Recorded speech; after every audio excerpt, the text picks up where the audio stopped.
ஓடி ஜெபிக்கிறவர்களை அவர் உற்று பார்க்கிறார். அல்லேலூயா. திரள் கூட்டமாய் கூட்டி உங்களை அனுப்புவது என்னுடைய நோக்கமும் கிடையாது. செயல்படுகிறவர்களாய் உங்களை மாற்றுவது என்னுடைய நோக்கம் இல்லை, என்னுடைய வைராக்கியம். அது இல்லைன்னா எனக்கு தெரியாது. ஆமாம், அதுக்கு எனக்கு இது அவங்களோட எனக்கு ரொம்ப சம்மந்தமே இருக்காது.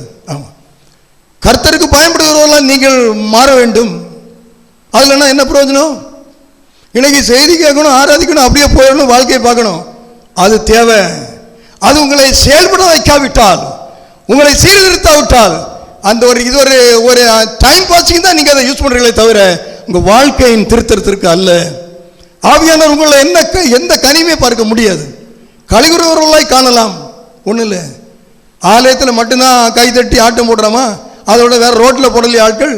உணர்ச்சி வயப்பட்டு செய்கிற எல்லாம் ஆராதனை இல்லை. உற்சாகமாய் செய்கிறதெல்லாம் கூட ஆராதனை இல்லை. உணர்வோடும் ஒப்புக்கொடுத்தோடு செய்யப்படுவது ஆராதனை. அல்லேலூயா. நீங்கள் கேட்கிற வார்த்தைகள் உங்களுடைய உள்ளங்களில் கிரியச்சியா விட்டால், உங்களுடைய வாழ்க்கையை மாற்றாவிட்டால், அந்த செய்தினால என்ன பிரயோஜனங்க? என்ன பிரயோஜனம்? நான் இந்த நாட்களில் நினைக்கிறேன், செய்தி அல்ல, இனி ஆலயங்களிலே கட்டளை கொடுக்கப்பட வேண்டும். இப்படித்தான் செய்யணும், இப்படித்தான் செய்யணும், இப்படித்தான் செய்யணும். ஆவிக்குரிய கட்டளைகள் அந்த கால சபைகளில் வரணும்னு நினைக்கிறவன் நான். அல்லேலூயா. 500 பேர் இருந்து செயல்படுறதுக்கு 5 பேர் கூட இல்லாததை விட 10 பேர் இருந்து 7 பேர் செயல்படுகிறவர்களாக இருந்தா அதுதானுங்க தேவை. அதுதானே தேவை. ஒரு வீட்டில் 7 பிள்ளைகள் இருக்கான், ஒரு வேலை செய்ய மாட்டான், இருக்கிறத பிடிக்கிட்டு போயிடுவான். அப்பா அம்மாவுக்கு சாப்பாடு இல்லை. ஒரு வீட்டில் 2 பையன் தான் இருக்கான். ஒருத்தன் படிக்கிறான், ஒருத்தன் வேலை செய்கிறான், சம்பளத்தை கொண்டு வீட்டில் கொடுக்கான். அந்த பெற்றோர் சாப்பிடுவாங்க நல்லா. அல்லேலூயா. சபைகளில் எதற்கு வருகிறோம், ஏன் சபைகளில் இருக்கிறோம் என்பதை கொடுத்து சற்று ஞானம் உள்ளவர்களாக இருப்போம். அதான் accumulation of wealth is not a problem. அது சொத்து சம்பாதிக்கணும்னு சொத்து இது வேதம் சொல்லலை. உங்களுடைய தேவையை சந்திக்கும்படி கர்த்தர் தருவேன்னு சொல்லியிருக்காரு. நீங்கள் ஒரு உத்தியோகத்தில் இருக்கலாம், ஒரு தொழிலில் இருக்கலாம், ஒரு பிசினஸில் இருக்கலாம். இதெல்லாம் உங்களுக்கு கொடுக்கப்படுற பாரம் என்பதை நீங்கள் மறந்து போகக்கூடாது. உலகத்தில் நன்மையை தோன்றுகிற கொடுக்கப்படுகிற உலகம் மேன்மையாய் பேசுகிற எல்லாமே தேவன் நமக்கு விசுவாசிகளாய் நமக்கு அவர் வைத்திருக்கிற ஒரு உத்தரவாதம் என்று உணர்ந்தால் அதை நாம் தக்க வைத்துக் கொள்ளலாம். அதில் அவருடைய ஆசீர்வாதத்தை பெறலாம். அவர் நமக்கு ஒத்தாசை நிற்பார். அவரை மறந்து உலகத்துக்கு ஏற்றபடி அதை நாம் இது நேடிக்கொள்ள அல்லது நாடிக்கொள்ள நினைத்தால் அதுதான் ஒரு நாள் நம்மை வஞ்சிக்கும். அல்லேலூயா. கனி தேடி வரும் காலம் இந்த காலம். ஆண்டவர் அந்த போன வார டாபிக்கை தான், அந்த ஊழியத்துக்கு முன்னால் ஒரு சோதனை, அவர் நமக்கு விசுவாச வாழ்க்கைக்கு முன்னால் ஒரு சோதனை, அப்படிதானே? அதுதானே சொன்னேன். அப்போ பசுவுள்ளவராக இருந்தார். இப்போ சோதனை எப்படி நம்ம வாழ்க்கையில் வருது? நமக்கு எது தேவையோ அதை கொண்டு காட்டி சாத்தான் நம்மை சோதிப்பான். நம்ம ஒரு தேவையில இருப்போம், அந்த நேரம் ஒரு சாத்தான் ஒரு அனுப்பி வைப்பான், இந்த மாதிரி இருக்குன்னு. நம்ம அதை ஆமாம் நான் இதைத்தானே தேடிட்டு இருந்தேன், 4 நாள் இதுக்கு தானே ஜோம் பண்ணேன், அப்போ எனக்கு இது வேணும், கர்த்தர் தந்துட்டாருன்னு எடுத்து சாத்தான் தந்து எடுத்துக்கிடுவோம். இதுதான் பிரச்சனை. அல்லேலூயா. ஆண்டவர் 40 நாள் சாப்பிடல, பசியா இருந்தாருன்னு எழுதப்பட்டிருக்கு. அப்போ சாத்தான் வரான் கல். அப்போ நீங்க தான் கடைக்கிறதுக்கு போகணும், எங்க மாவை பார்த்து தோசையை பார்த்து கட்டி அப்ப இருக்கு, கல்லை சாப்பிடுங்க. அது நீங்க சொன்னா நடக்கும்ல, நீங்க சொன்னா நடக்கும்ல, நீங்க ஜோம் பண்ணா நடக்கும்ல, அப்ப எதையும் கேட்கலாம்ல. அதான் சாத்தான் சொல்றான். அல்லேலூயா. அல்லேலூயா. உங்களுக்கு வல்லமை இருக்கு, நமக்கு ஒரு வல்லமை தந்திருக்கிறாரு. நீ கேட்பது கிடைக்கும், கேளு, தருவேன்னு சொல்லியிருக்காருல்ல, அதை கேளு, இதை கேளு, இதை கேளு, எதையும் கேளு. இதுதான் சத்துடைய தந்திரங்க. எனக்கு உரியதை நான் கேட்க வேண்டும். அல்லேலூயா. எனக்கு எது இது கர்த்தர் வைத்திருக்கிறாரோ அதை நான் கேட்டு பெற்றுக்கொள்கிறவனா இருக்க வேண்டும், அந்த ஆவிக்குரிய தரிசனம் உள்ளவனா இருக்க வேண்டும். அதுதான் வேதம் சொல்கிற முக்கியமான காரியம். ரைட். அந்த கல் அப்பாவுக்கு சொன்னாரு, அது சரி ஆண்டவர்னா வசனத்தினால, வசனம் போதுங்க, இந்த கல் இதெல்லாம் வேண்டாம் தம்பி, நீ சொல்லிய பாரு, நீ போய் எனக்கு வர வேலை இருக்குன்னு சொல்லிட்டாரு. அடுத்து என்ன சொன்னாரு? பெரிய புகழ் வரும். திருப்பி தான் சொல்றேன், ஏன்னா இதெல்லாம் தேவை, திருப்பி திருப்பி சொல்லலாம். புகழுக்காக நாம் என்ன செய்யறோமா? நான் தான் நல்ல பிரசங்கம் பண்ணுவேன் இவர்களோட, பிராக்டிகலா சொல்றேன். இந்த எண்ணம் எனக்கு வந்தா சாத்தானுக்குள்ள நான் இருக்கிறேன்னு அர்த்தம். எனக்கு வசனம் நல்லா தெரியும் அப்படி ராமச்சந்திரன் பாஸ் நினைச்சாருன்னா சாத்தானுக்குள்ள விழுந்துட்டாருன்னு அர்த்தம். அஜிகுமாரோட நல்லா தெரியும், ஜான்சன் நினைச்சா விழுந்துட்டாருன்னு அர்த்தம். அந்த சிஸ்டரோட நான் நல்லா பாடுவேன், நல்லா ஜெபம் பண்ணுவேன், விழுந்துட்டீங்கன்னு அர்த்தம். நல்லா செய்தால் கர்த்தருக்கு நல்லது, கர்த்தருக்கு நன்றி செலுத்துங்க. இவ்வளவு எனக்கு கிருபை தந்திருக்கான்னு தாழ்த்துங்க, அதிகமாக இருந்தால் தாழ்த்துங்க, கர்த்தருக்கு மகிமை செலுத்துங்க. then you will be handled by the mighty hands of our Lord. அதிகமாக உங்களுக்கு எதிர்க்க கிருபை சொல்லாதுங்க, அது வெளிப்படு, கர்த்தர் அதை உங்களில் வெளிப்படுத்தட்டும், அது தேவனுக்கு மகிமையா இருக்கட்டும். நீங்கள் தாழ்மைப்படுவீர்களானால், எவ்வளவு மேன்மை இருந்தாலும் நீங்கள் தாழ்மைப்படுவீர்களானால் கர்த்தருடைய கருத்தில் நீங்கள் பயன்படுகிற பாத்திரமாக இருப்பீர்கள், அல்லது இருக்கவே முடியாது. அல்லேலூயா. உலகத்தில் புகழ்பெற்ற பாடகனாய் நான் இருக்கலாம், ஆனால் ஆவியானவருக்குள் நான் இல்லாவிட்டால் அந்த பாடல்னால் ஒருவரும் கூட ரட்சிக்கப்பட மாட்டான். ஆனால் நிறைய ரசிப்பானுமோ கொஞ்சம் டான்ஸ் ஆடுவான், ரட்சிக்கப்பட மாட்டான், பாடவே வராது. ஆனால் நான் பாடுறேன், கர்த்தர் இடத்துல பாட வைக்கிறாருன்னா அது எல்லாம் அந்த பாட்டை கேட்கிற எல்லா எந்தெந்த காதுகள் கேட்கிறோ அந்த காதுகளின் இருதயங்களை கர்த்தர் தொடுவார்.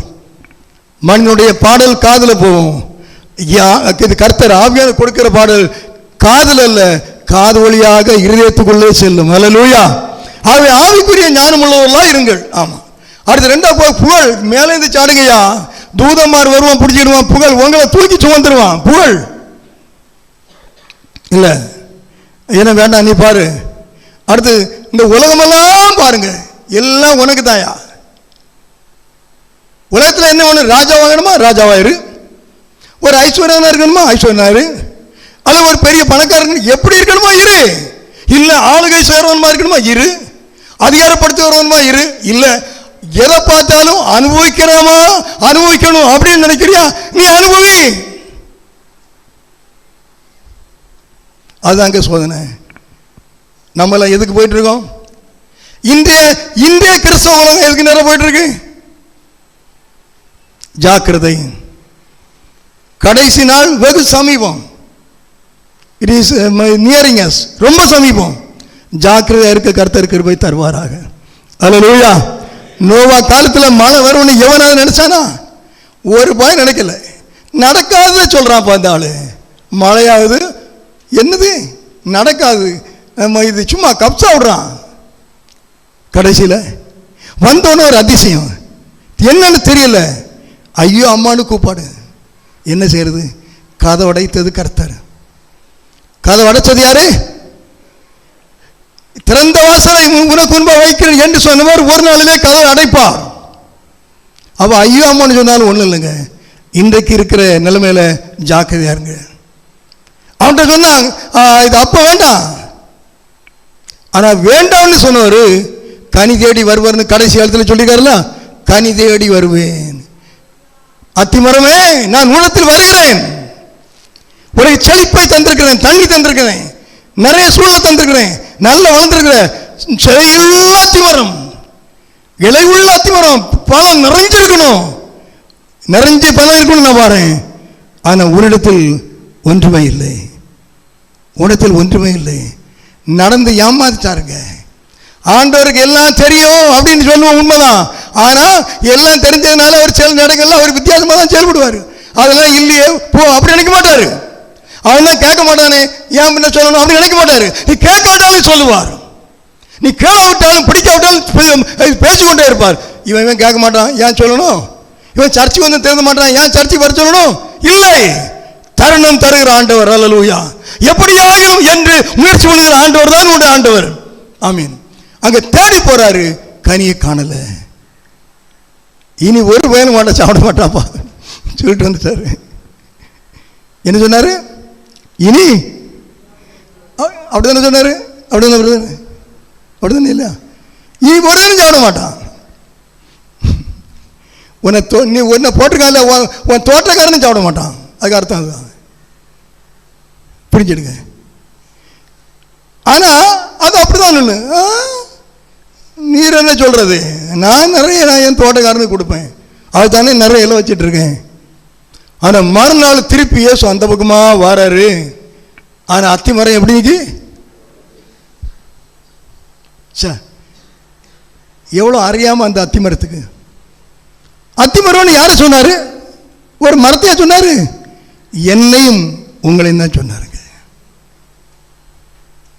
அன்றைக்கு இன்றைக்கு தெரியாது. அவருக்கு கனி கொடுக்காம நாம வச்சிருப்போம். எனக்கு, என் வீட்டுக்கு, என் செல்வம், எல்லாத்துக்கும், அல்லது இங்க இதுக்கு அதுக்கு அவருக்கு கனி கிடையாது. எனக்கு இன்னைக்கு பட்டு போக மாட்டாங்க. இந்த வருஷம் பட்டு போக மாட்டோம். இந்த நம்முடைய வாழ்நாளில் பட்டு போக மாட்டோம். சந்ததி பட்டு போகும். அதுதான் நிறைய நடக்குங்க. சந்ததிக்கு நீ சேர்த்து வைக்கிற அதிக சொத்துக்கள் சந்ததியை கெடுக்கிறது. இந்த நாட்களில் ஏற்றபடி பிள்ளைகளை சத்தியத்துக்குள்ள வளர்க்காமல், நேரடியாக வெளிப்படைய சொல்றேன், ஏற்றபடி நீங்கள் உங்களுடைய பிள்ளைகளை சத்தியத்திலே கர்த்தருக்கு பயப்படுற பயத்தில் நடத்தாமல் அவர்களுக்காய் சேர்த்து வைக்கிற அத்தனை செல்வங்களும் அவர்களையே கொல்லும் என்பதில் சந்தேகம் இல்லை. ஆவிக்குரிய வாழ்க்கையை கொன்றோம், நரகத்தில் தள்ளிடும். கஷ்டமாக இருக்குல்ல இந்த வார்த்தைகள். என்ன கஷ்டத்துக்கு இது கஷ்டத்தோடு தான் பேசுகிறேன். என்னை இப்படி பேசினா பொதுவாக யாருக்கு பிடிக்கணும்னு தெரியும். ஆனால் கர்த்தருடைய வார்த்தை. அல்லேலூயா, அல்லேலூயா. அவர் அந்த அத்திமரத்தை தேடி வந்தார். கடைசியில் பார்த்தோன்னா நம்ம என்ன பார்த்தோம்? அந்த ராஜா, எல்லாத்துக்கும் ராஜா, அனுபவி. ஒரு பாட்டு உண்டு, அனுபவி ராஜா அனுபவின்னு அப்படி ஞாபகம். அந்த காலத்தில் பாடுவாங்க. அனுபவிக்கிறதில்ல. இது இப்படி இருக்கு, அது வேண்டாம். ஒன்று வாங்கியாச்சு, அது வேண்டாம். என்ன இது ஒன்று. நேற்றுக்கு யாரோ பேசியிருந்தாங்க, இவெல்லாம் இந்த இது நைட்டு என்ன ஹோட்டலா, அப்படி போய் ஹோட்டலில் ஃபேமிலியாக போய் உட்காந்து சாப்பிடுவாங்க. எனக்கு தெரியாது, கேள்விப்பட்டேன்.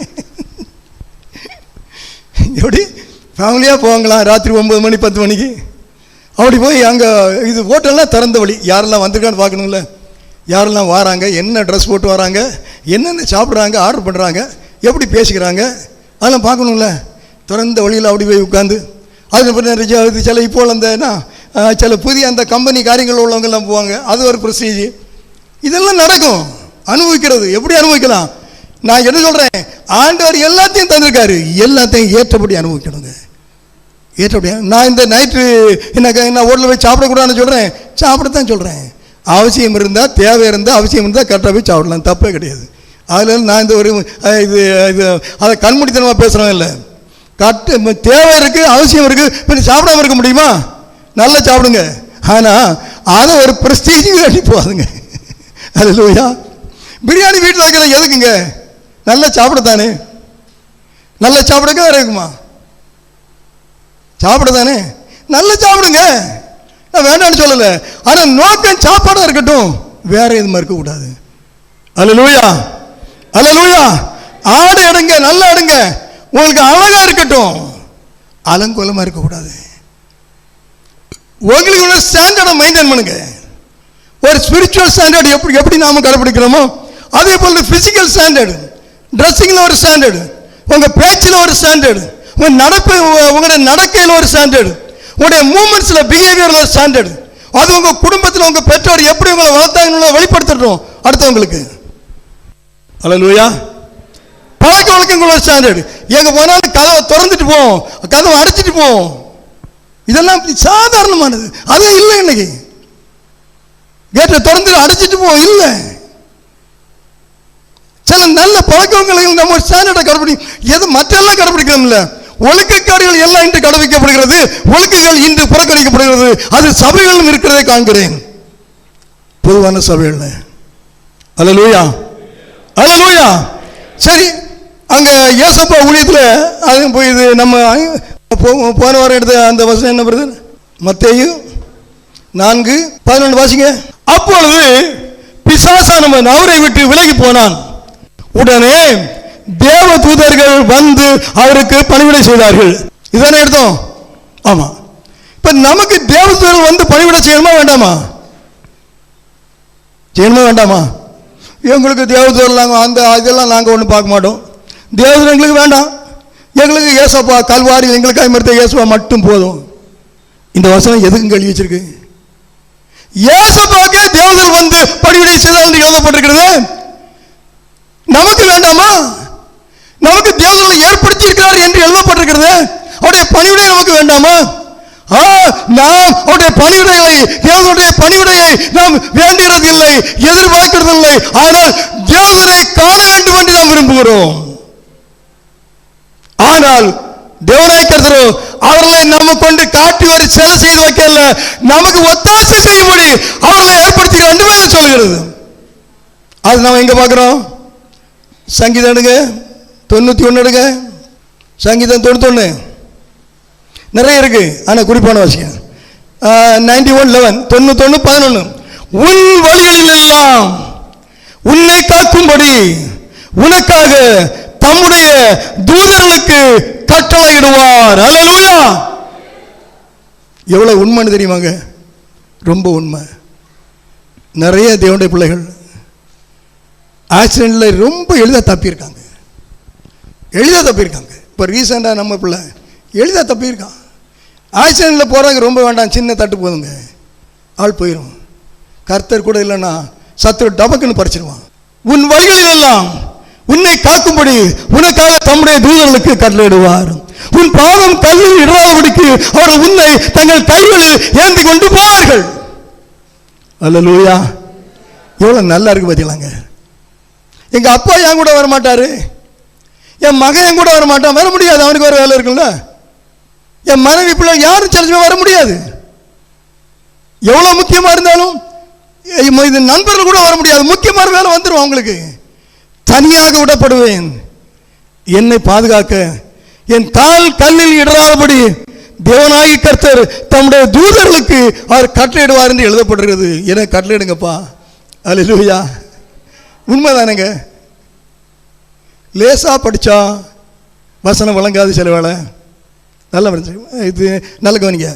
ஆவிக்குரிய அனுபவம் இல்லாமல் படித்தாலும் சில சமயம் வழங்காது.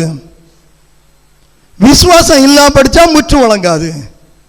அனுபவமும் விசுவாசம் ஒன்றாகும் போது அதிகமாக வழங்கும். அதுதான் இதெல்லாம் நான் உங்கள்கிட்ட பேசுகிறேன். அல்லேலூயா. ஒரு சின்ன குறிப்பு சொல்கிறேன். சொன்னால் நீங்கள் நான் சும்மா ஏமாந்துட்டேன்னு சொல்லுவீங்க. அது என்ன சொன்னாலும் எனக்கு பிரச்சனை இல்லை. 2 வாரத்துக்கு முன்னே நம்ம நிவேக மாமியார் இறந்தபோது ஆஸ்பத்திரியில் இருந்த நாள் நான் போனேன். நானும் கூட நம்ம சகோதரெலாம் போனோம். அப்போ செலவுக்கு காசு எடுத்து பாக்கெட்டில் வச்சுருந்தேன். ஒரு 10,000 ரூபாயும் தனியாக எடுத்து அதோட சேர்த்து வச்சுருந்தேன். பொதுவாக நான் அதை சேர்த்து வைக்க மாட்டேன், அன்னைக்கு சேர்த்து வச்சுட்டேன் பாக்கெட்டில். போயிட்டு 1.5 டீ எல்லாம் குடிச்சிட்டு வந்து பார்த்தா அந்த 10,000 ரூபாய் காணல. அது ஒரு குறிப்பிட்ட அவசியத்துக்கு வச்சுருந்தேங்க திருநெல்வேலியில். காணல. அங்கே பார்த்தேன், இங்கே பார்த்தேன், பையை பார்த்தேன், 7 விட பையை திறந்து பார்த்தேன், காணல. என் அளவில் நான் வயசாகிட்டு மறந்தெல்லாம் சொல்லி எல்லாம் உண்மை தான். ஆனாலும் சில விஷயங்கள் ஞாபகம் தான் இருப்பேன். எடுத்து வச்சது உண்மை. அங்கே ஊருக்கு அங்கே இது எடுக்கும்போது எனக்கு ஒரு சின்ன உணர்வும் சேர்ந்து வருது உள்ள உணர்வு வந்ததும் உண்மை. காணல. ஆண்டவரே, நான் பொதுவாக என்ன இதை காண்ட்டு ஜோம் பண்ணுவேன். கடைசியில் ஒரு ஜோம் ஆண்டே, நான் எங்கே போனாலும் நீங்கள் எங்கேயாவது ஒன்று புதுசாக ஒன்று எடுத்து வைங்கன்னு ஜோம் பண்ணுவேன். சாவி இதெல்லாம் கிளம்பேன், வந்துடும். 4-5 நாளாக இருக்கும். பார்த்தா நான் எனக்கு ஒரு அந்த சின்ன ஒரு இடம் உண்டு, அது இது துணியில் ஹேங்கரில் போட்டிருப்பேன். நான் ஒரு சட்டை உண்டு, அது எப்போ நான் போடுறதில்லை, நீங்கள்லாம் பார்த்துருக்க மாட்டீங்க. ஒரு லேஸ் ரெட்டில் ஒரு சின்ன கட்டமாக இது அப்படி இருக்கு, நீங்கள் பார்த்துருக்க மாட்டீங்க, வெளியே போடுறதில்லை. அது ஹேங்கரில் கிடந்து அதுவும் அட்டத்துலாம் கிடக்கும், முதல்ல கிடக்காது. நான் ஒரு நாள் நான் குளிச்சு எடுத்து வெளியே வந்து ட்ரெஸ் மாட்டிக்கும்போது அந்த ஷர்ட்டில் இந்த பாக்கெட்டில் அந்த மேலே தெரியுது பாதி. நம்புறீங்களா நீங்கள்? அந்த பாக்கெட்டில் மேலே தெரியுதுங்க, அதே கட்டு அதே தான். எனக்கு பார்த்தா சிலவங்க இந்த கோட்டில் ஒரு கரைச்சி வச்சுருப்பாங்கல்ல, பாதி தெரியும், அதே மாதிரி இருக்குங்க. இல்லைன்னா நான் காண மாட்டேன்ல. ஆண்டவரே ஸ்தோத்திரம்ப்பா. எனக்கு ஆச்சரியமாக இருந்தது. ஆமாம், நான் நம்புகிறேன் கர்த்தர் எனக்கு என்னமா அவராக வந்து செய்யணுமா? உங்கள் மகன் உங்களுக்கு லெட்டர் போடுறான். முன்காலத்தில் எல்லாம் லெட்டர் யார் கொண்டுருவா? போஸ்ட்மேன். நீ போடா, இல்லை நீ வாழ அப்படி சொல்லுவீங்களா? மோனே நீ வந்து தா லெட்டரை போஸ்ட்மேன் ஏன் கொடுத்துருவான்னு கேட்பீங்களா? இல்லை. உன் வழிகளில் எல்லாம் உன்னை காக்கும்படி உனக்காக தம்முடைய தூதர்களுக்கு கட்டளையிடுவார். உன் பாதம் கல்லில் இடராதபடிக்கு அவர்கள் உன்னை தங்கள் கைகளில் ஏந்தி கொண்டு போவார்கள். அல்லேலூயா, அல்லேலூயா. நம்புறீங்களா? நம்புவோமா? நமக்கு மட்டும் இல்லைங்க, இதுக்காக இப்படிப்பட்ட குறிப்புகளுக்காக விசுவாசிகளாகி நீங்கள் சபை அங்கத்தினராகி நாம் என்றைக்கும் முழு சபைக்காக ஜெபம் பண்ணுங்க. அதுதாங்க, என்றைக்கும் சபையில் எல்லாருக்காக ஜெபம் பண்ணுறங்க. குறிப்பாக சொல்கிற ஞாபகம் வரும், அவர்களுக்கு அதிகமாக ஜெபம் பண்ணணும். குறிப்பாக ஞாபகம் வரும். சில கஷ்டமான வேலைகள், சௌகரியமாக போவாங்க, வண்டிகளில் சௌகரியமாக போகிறாங்க, கட்டாயம் ஜெபம் பண்ணணும். பையன்மார் போகிறாங்க, ஜெபம் பண்ணணும். எல்லாம் பேர் சொல்லி ஜெபம் பண்ணணும், மொத்தமாக ஜெபம் பண்ணுங்க. ஆண்டவரே வாகனங்களில் பாதுகாவல் தேவை. வண்டி இது நம்ம ராஜன் பிரதர் லாரி ஓட்டிட்டு போவார், இன்னும் எல்லாம் எப்படியெல்லாம் போகிறவே சீசுன்னு பாதுகாவல் தேவைப்பா. இன்னும் இப்போ நம்ம இது சார் கம்பெனியில் ஏராளமான வண்டிகள், பெரிய பெரிய வண்டிகள். ஆண்டவர் யார் இதெல்லாம் கண்ட்ரோல் பண்ணுறது? எல்லாத்தையும் விட்டுட்டு எனக்கு மட்டும் என் முகம் மட்டும் நல்லா போயிடணும்னு கேட்க மாட்டார்.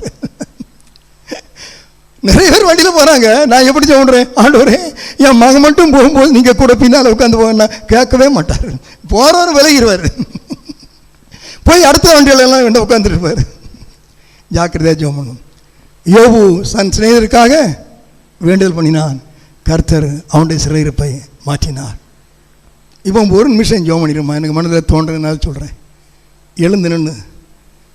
எழுந்து நின்று ஆண்டவரே எங்களுடைய வாகன பாதுகாப்பு, வெளிநாட்டில் எங்களுடைய பிள்ளைகளுடைய வாகன பாதுகாப்பு, யாத்திரையில் இருக்கிற எங்களுடைய பிள்ளைகளுடைய வாகன பாதுகாப்பு. இப்போ யாத்திரையில் இருப்பாங்க, 2 பேர் பெங்களூர்ல வந்திருக்கான்னு நினைக்கிறேன். யாத்திரையில் பல விதம் இடத்துல இருப்பாங்க. எங்கள் சபையில் உள்ள எல்லா பிள்ளைகளுக்காக ஆண்டவரே யாத்திரையின் வாகன பாதுகாவலுக்கு, நடந்து போனாலும் சரி யாத்திரையின் பாதுகாவலுக்காக ஜெபிக்கிறோம். ஆண்டவர் ஜெபம்னு சேர்ந்து ஜெபம்மா எல்லா பிள்ளைகளும், நம்முடைய சபையின் எல்லா பிள்ளைகளுக்காக. சபையின் பிள்ளை யாத்திரைகளிலே வாகனங்களிலே சத்திரத்தோட அனுமதி இல்லை என்று ஒப்பு கொடுத்து ஜெபம் பண்ணுவோம். அல்லேலூயா. ஆண்டவர்கள் சபையில் எல்லா பிள்ளைகளையும் ஆண்டவரேன் அவருடைய யாத்திரைகள் நடந்து போனாலும் சரி, வாகனங்கள் போனாலும் சரி, அவர் எப்படி போனாலும் சரி, எந்த வரம் போனாலும் சரி, உம்முடைய பாதுகாவலுக்கு ஒப்புடுகிறோம். அல்லேலூயா. உம்முடைய தூதர்களின் பாதுகாவலுக்கு ஒப்புடுகிறோம். அல்லேலூயா. நீங்க அதில் கூட இருங்க. அல்லேலூயா. பாதம் கல்வி இடாதபடி காத்துக்கொள்ளுங்க, தாங்கிக் கொள்ளுங்க. ஹல்லேலூயா, ஹல்லேலூயா, ஹல்லேலூயா, ஹல்லேலூயா. பிரைஸ் என்னாலும் பாதுகாத்துக் கொள்ளட்டும். ஹல்லேலூயா. சபையிலே தேவ பாதுகாவல் உண்டாயிருக்கட்டும். இது நாம் நம்முடைய சபைக்காக ஜெபிக்கிறோம் என்பது மட்டுமல்ல, எல்லா சபைகளும் அவருடைய சபைக்காக ஜெபிக்க வேண்டும், எல்லாருக்காக ஜெபிக்க வேண்டும். ஹல்லேலூயா. ஒரு நாட்டில் உள்ள மிஷனரிகளுக்காக ஜெபம் பண்ணுவோம், அங்கு பாதுகாவல் உண்டாயிருக்கட்டும். அனைத்து தேவனுடைய பிள்ளைகளுக்காக ஜெபம் பண்ணுவோம், பாதுகாவல் உண்டாயிருக்கட்டும். ஏழை எளிய நல்ல மனிதர் எல்லாருக்காகவும் ஜெபம் பண்ணுவோம். தேவனை அறியாத பிள்ளைகளாக இருந்தாலும் கர்த்தர் அவர்களை பாதுகாப்பாராக. ஹல்லேலூயா. இந்த சபையில வாருங்களில் பாதுகாவல் பரிபூர்ணமாய் உண்டாயிருப்பதாக. அல்லேலூயா. எல்லா எதிர்களையும் கட்டுகிறேன், சாத்தானுடைய மறைவான கண்களையும் பகலில் பறக்கும் அம்பு இரவில் நடமாடும் கொழுநோய் எல்லாத்தையும் கடிந்து அப்புறப்படுத்துகிறேன். கிருபை உண்டாயிருப்பதாக, சபையிலே நன்மை உண்டாயிருப்பதாக. அல்லேலூயா. உட்காருவோம். அல்லேலூயா. என்னைக்கும் ஜெபிங்க, உட்காருவோம். உங்களுடைய ஜெபங்கள் இவைகள் முக்கியமான பகுதியாக இருக்கட்டும். சபையின் வளர்ச்சிக்கு சபைக்காக ஜெபிக்கும்படி தான் என்னை சபையிலே ஒரு அங்கமாய் வைத்திருக்கிறார். இந்த சபையில இந்த நன்மை பெற்று ஓடுறோம், அது வேணும் இருக்கும், அது அவர் தருவார். எடுக்க வேண்டியது நமக்கு வேண்டியதை கொடுக்க வேண்டியது அவர் காரியம். எடுக்க வேண்டியது எனக்கு வேண்டியது எடுக்க வேண்டியது என் காரியம் கிடையாது. பிறருக்கு வேண்டியதை கொடுக்க வேண்டியது என்னுடைய காரியம். சபையிலே மற்றவர்களுக்கானதை கொடுக்க வேண்டியது என்னுடைய காரியம். சபையில எனக்கானதை நான் எடுப்பேன், அது தவறு, அது அவசியம் இல்லை. அவன் தேவனிடத்தை பெற்றுக்கொள்ள மாட்டான். கொஞ்சம் கடினமா இருக்கும், புரிஞ்சிடுங்க. கர்த்தர் உங்களுக்கு கிருபை தருவாராக. அல்லேலூயா, அல்லேலூயா. அவன் சிங்கத்தின் அடுத்து சிங்கத்தின் மேலும் வரக்கூடியது, அடுத்து சிங்கமா வருது. பகல் பிறகு அந்த இது வேற ரூபத்தில் வரான். இப்ப சிங்கமாட்டு வந்துடுறான். சிங்கமான சாத்தான், நீ நடந்து பார் சிங்கத்தை பரிசெடுத்து மீட்டு போடுவாய். தேவனுடைய பலன், தேவனுடைய அந்த பராக்கிரமம் அதற்குரியவனாக கர்த்தர் மாற்றுவார். அல்லேலூயா. இதெல்லாம் மாற்றப்படவுதான் சிங்கத்தின் மேலும் விரியன்பாலு எல்லாத்தையும் மிதிக்கிறதுக்கு அதிகாரத்தை கொடுத்துதான் அதுக்கு பிறகுதான் சொல்லுவாரு, என் மகனே நீ சுவிசேஷத்தை அறிவி, நீ சுவிசேஷத்தை அறிவி, நீ புறப்பட்டு போ, தேவனுடைய வார்த்தையை நீ அறிவிக்கிறவனாய் மாறு. நான் வந்தேன், நான் உன்னை அனுப்புகிறேன். நான் வெளிச்சம், உன்னை வெளிச்சமாக்கினேன், உன்னை நான் அனுப்புகிறேன், பிறருக்கு வெளிச்சமாயிரு. அதுதாங்க ஊழியம், அதுதான் சத்தியம். அல்லேலூயா. ரைட். அப்ப இந்த சூழ்நிலை அந்த ஒத்தாசை, தூதனுடைய ஒத்தாசை, அது தேவன் வேதத்தில் சொல்லிக்கிறார். எந்தெந்த நேரங்களில் எந்தெந்த இடங்களில் நமக்கு தேவையோ கர்த்தர் அவைகளை சரியாய் நமக்கு தருவாராக. ஸ்தோத்திரம். அல்லேலூயா. ரைட். அடுத்து சாத்தானை ஜெயித்த ஊழியம் எப்படி இருக்கும்? இதுவரை போன வாரம் எடுத்தேன்னு நினைக்கிறேன். அதில் நிறைய உள்ளதை இப்போ சொல்லியிருக்க மாட்டேன், இப்போ வேறவும் சொல்லியிருப்பேன். இயேசு சாத்தானை ஜெயித்து ஊழியத்திற்கு வந்தார் இல்லையா? சரி, அதில் அவர் எப்படி ஜெயித்தாரு? தேவனுடைய வார்த்தையினாலே பிழைப்பான். இந்த வசனத்தை நம்ம சொன்ன போதுமா? தேவனுடைய வார்த்தையினாலே பிழைப்பான் என்ற அந்த வசனத்தை நான் சொல்ல வேண்டுமானால் அந்த வசனத்தை அனுபவம் உள்ளவனாக, அதை நான் அனுபவமாக்கி கொண்டவனாக இருக்க வேண்டும் அல்லவா? அது எப்படி நான் அதை சொந்தப்படுத்த முடியும்? ஒரு 10 100 காணாமல் சொன்ன போதுமா? காணாமல் சொன்ன போதாது. 4 உபவாசம் பண்ண போதுமா? இல்லை. ஒரு 6 மாதம் உபவாசம் பண்ணுமே? இல்லை. பிறகு எப்படி அது வரும்? அப்பத்தினாலே மாத்திரமல்ல, உலகத்தில் உள்ள பொன் வெள்ளி காரியத்தினால ஐஸ்வர்யத்தினால மாத்திரமல்ல, தேவனுடைய வார்த்தையினாலே மாத்திரம் பிழைப்பான் என்ற அந்த அனுபவம் எனக்கு எப்படி வரும்? உங்களுக்கு எப்படி வரும்? ஒரு வசனம் மட்டும் எடுங்க. உபாகமத்தின் புஸ்தகம் 8ஆம் அதிகாரம்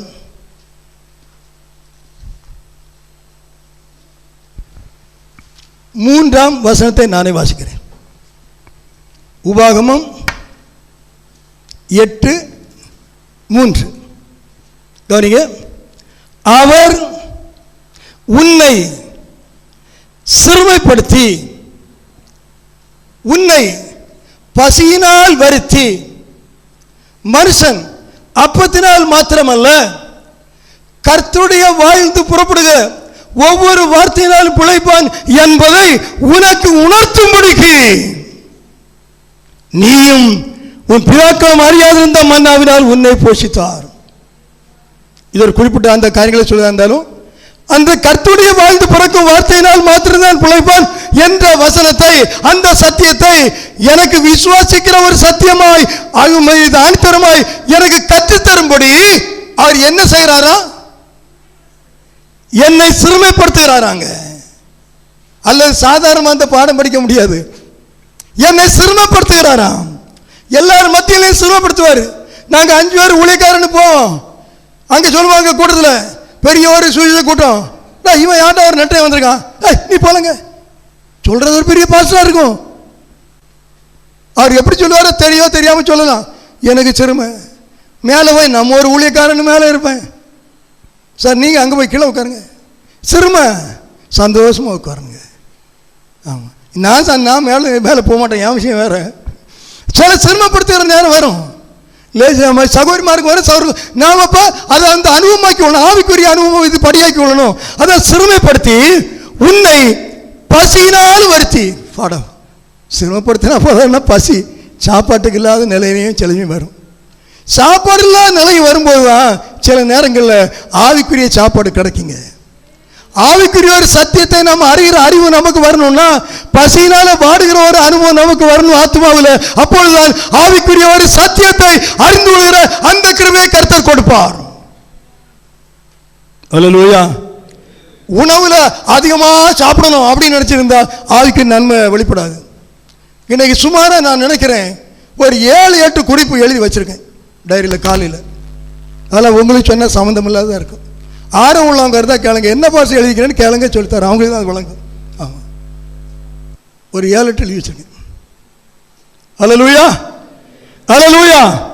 இங்கே வந்து ஒன்று எழுதணும்னு நினைக்கிறேன். ஆமாம், தேவைப்பட நீங்கள், ஏன்னா எல்லாரும் பிரயோஜனப்படாது. அப்படி ஏதோ இருக்குன்னு வாங்கி உள்ளவங்க இருந்தால் தனிப்பட்டு கேளுங்க. எந்த நேரத்தில் எந்த நாளும் கேளுங்க. என்னென்னு உங்களுக்கு சில பாடங்களை கற்றுத்தரேன் நான். ஆமாம்.